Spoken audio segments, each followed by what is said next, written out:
Welcome everyone to IMARC. Thanks for IMARC for allowing me to open this session on battery electric vehicles and Perenti contract mining's operational learnings associated with those. So my name's Paul Linabury, as Brad said, the manager of electrification for Perenti contract mining.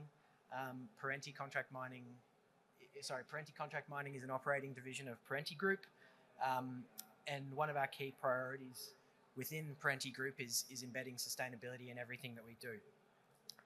Decarbonisation and electrification plays a big part in this.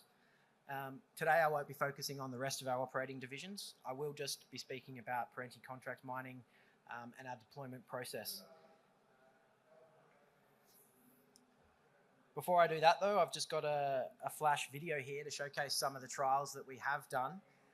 And I guess this video kind of highlights, I think, why we've been asked to come up here and speak on this.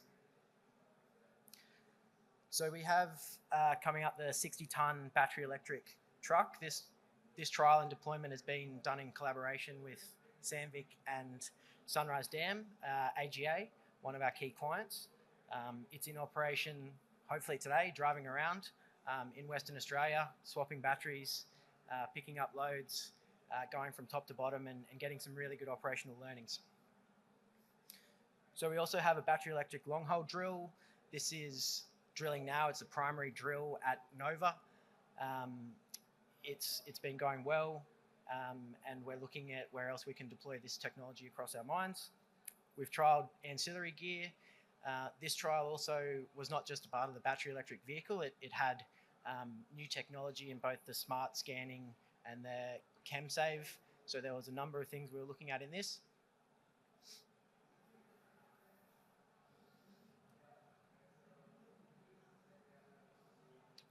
We've also trialled a number of light vehicles across our different sites. We've had a Bortana Safescape light vehicle. That was one of our first and a great early entry into our battery electric vehicle. So this was trialled at Nova in partnership with one of our key clients, IGO. We've got 3 battery electric Land Cruisers that we've converted with Zero Automotive, and they're also at Nova. And we've trialled a Huber light vehicle at one of our other clients' sites, Regis Resources. And a few years ago, we trialled a Normet Charmec, and we've actually purchased this, and it's on its way to Nova now in the deployment process. So as you can see, we've got a bit of experience, and hopefully from that experience, we can share some of our learnings with the team here, and you don't make some of the same mistakes that we might have along the way. So first of all, I think it's worth noting that sites deploy and trial assets and technology all the time. It's not new to trial new machines, but what is new is the battery side of it. And I think recognizing that what we're actually trialing now is not upgrading your 50-ton truck to a 60-ton diesel truck. Some of the things here that are called out are really why you need to consider your current process and have a look to make sure that you don't miss these things. So these trials do have new stakeholders. There will be a change to your infrastructure. You might even need to change your mining process, how you operate, how you shift to set up. The understanding that is inherent in internal combustion engines from our assets and maintenance teams versus the current minimal understanding of batteries is a big challenge that the industry's jumped on the learning curve, and we're really pushing. But yeah, so or just recognizing that you actually are trialing and deploying something new is obviously the first step. But before we do trial and deploy and go through the process, or a big part of the process, and a big part of mining is the risk assessment process. So for us, the main outcomes that we wanted from our risk assessment process was to be able to provide site with a meaningful set of documents that they used and could read and understood, rather than something that was tick and flick and then just got passed on and stored. And also to provide a better understanding to the sites around obviously the risks and the mitigations. So with our risk assessment process at the moment, we've got 3 stages where we end up with 3 documents. So a machine risk assessment, an operational risk assessment, and then a site-based risk assessment. So this machine risk assessment is usually provided by the OEMs, and we have our SMEs review this risk assessment. So that's sort of the critical part. It's the first piece, the first sort of insight you get into this machine, what it looks like, what the key risks are. That's off-site, that's with our SMEs, that's at workshops, and we're really looking at engineering-based controls in this process. Then we move into an operational risk assessment where we use the machine risk assessment as the base for that, step it up, look at how this machine actually operates, how the day-to-day maintenance of it's going to, how the day-to-day operations is going to occur. And I think this one's critical to bring in drill trainers, fitters, leading hands. This is where the people that are actually going to work on this machine and actually operate this machine on a daily basis get to see this machine firsthand, really put their hands on the levers, have a look and have a think about what they do every day and how their tasks every day are going to be altered.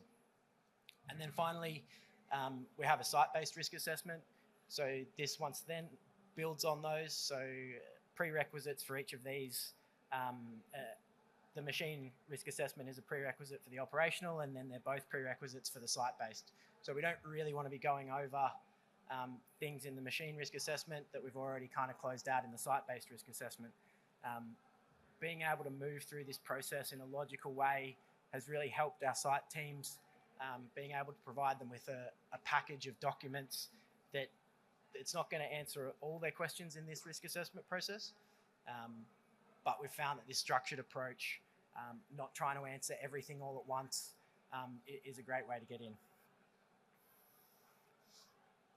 So some key learnings, like I said, we've done 8 or 9 trials and deployments now. So each of those trials and deployments has had these multiple risk assessments done on it. A big outcome or a big learning for us is to not let the risk assessments become education sessions. You have other education sessions, have formal training for battery safety, have formal information sessions for your machines. It's quite easy to get derailed in what's a formal risk assessment process when you're trying to explain how a battery charges or how the machine itself operates. So I think that was a really good learning for us. So we run information sessions prior to the risk assessments for all the people that will be involved in the risk assessment, because you really need these people to understand the machines, how they operate, and the batteries themselves before being able to risk assess them. The next one obviously is pretty straightforward, but maybe sometimes forgotten. These vehicles are now cross-functional vehicles that operate with input from the electrical teams, from operations, from assets, from maintenance. So these people need to be involved in your risk assessment process for the whole process from start to finish. And then lastly, I think everybody that's deployed or trialed or considered battery electric vehicles has had to answer the question about battery fire risk. It's still the biggest question in these risk assessments. It's still the biggest issue that needs to be talked about. So don't hide away from that. Bring it up early, bring it up often, have the answers to the questions that people are looking for, and then that sort of calms people's nerves around, well, they've actually done the work. They've gone and seen SMEs, external people. We've got fire safety training. Our ERT teams know how to fight battery fires. We can provide them with that information when it's required. That's been really important for our teams and for our site teams to get comfortable with these machines.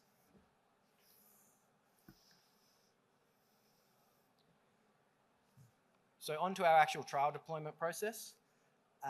Nothing special about it. It's standard project management practice. But I guess what we identified was that we probably didn't do this well enough or to the same level of detail that we are now doing it for other machines, because like I said, we intrinsically knew how to deploy internal combustion engine machines, whereas with this battery electric vehicle trial and deployment process, we really wanted to make sure that we captured everything and we didn't miss anything. So in the initiation preparation phase, that's your data gathering, that's pulling all your risk assessments together. In this phase, we created what we called an operational readiness package, and that's pulling together over 20 different documents that we've identified as critical before this machine can go to site and be commissioned on site. The commissioning phase, pretty standard, training of everyone on site, delivering the operational readiness package to site. Nothing too out of the ordinary there for people that deploy and commission machines. And then in the evaluation phase, a big one there is around the KPIs and the data being different, and actually closing out your trials and deployments, having a deadline and sort of having KPIs that you're aiming for and closing back out to your stakeholders. So I guess some key learnings from each of those phases. One thing that we learnt across the time period is that making sure the right people are involved and informed at the right time. Like I said, you need a cross-functional group of stakeholders, but that doesn't mean that everybody needs to know everything right at the start, or alternatively, don't leave it too late to tell key people important information that they will need to know to do their jobs. Finding that balance is project management, but in this electrification space where we are doing a lot of these trials and they are impacting operations, striking that balance with your operational team so that you're not involving them when you don't have the answers to their questions versus involving them too late where they don't feel like they've been involved in the process is a big one, and it's a tough challenge. So, and then the third one there, no trials ever free.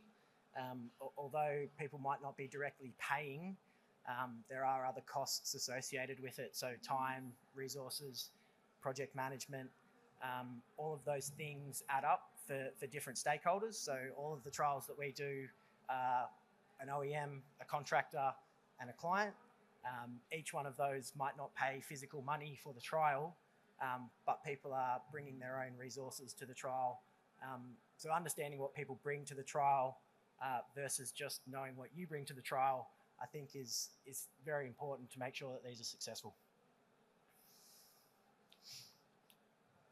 So like I said, in the commissioning phase, this operational readiness package has really made our life easy. Well, as easier than not having it. But what I mean by that is the documents that we're able to provide prior to getting to site show the site team that we're ready, we've done the work, we have ERT documents in place, we have the risk assessments ticked off. So I'd say to point two, don't rush to get the machines on site before either you are ready or the machine itself is ready. Any downtime that you see on site for issues that could have been fixed off-site don't reflect well on the overall trial. So if there's things that can be fixed before you get to site, fix them. If there's stuff that needs to be done before you get to site, do it before you get to site. So that's a really big one. And then finally in the evaluation phase, recognizing that these trials will impact operations. Don't go in saying there'll be no impact. It's just going to be trialed over here. It won't impact production. It won't impact development. It will through people, through resourcing, through time, through cost. So being open about this and then showing your site-based team the value that they will get from this rather than just the impact, I think is critical. The second one there, the BEV reporting aspect of this, the data that you're capturing, it's not going to be standard data. It's not going to be what you're used to. How you report on this, how you compare it back to your diesel operations or your diesel trucking. A good example at the moment is that for the truck trial is looking at what is an engine hour on a battery electric truck because it doesn't exist. So are we comparing traction motor hours? Are we comparing battery on hours? Are we comparing how are we getting back? Because that engine hour is what most sites use as a key measure of productivity. So finally, I just wanted to talk about some of the challenges we're seeing and how we hopefully can solve them. So there's still a lack of understanding on operating costs and data. So this is a big one, and this is more to the point of I think trials assuming that that sort of data that's created is IP. So for this to really get traction and keep moving, we need this data out there for the engineers, for the site-based teams, for people to really understand it, the cost profiles, the operating profiles of these machines.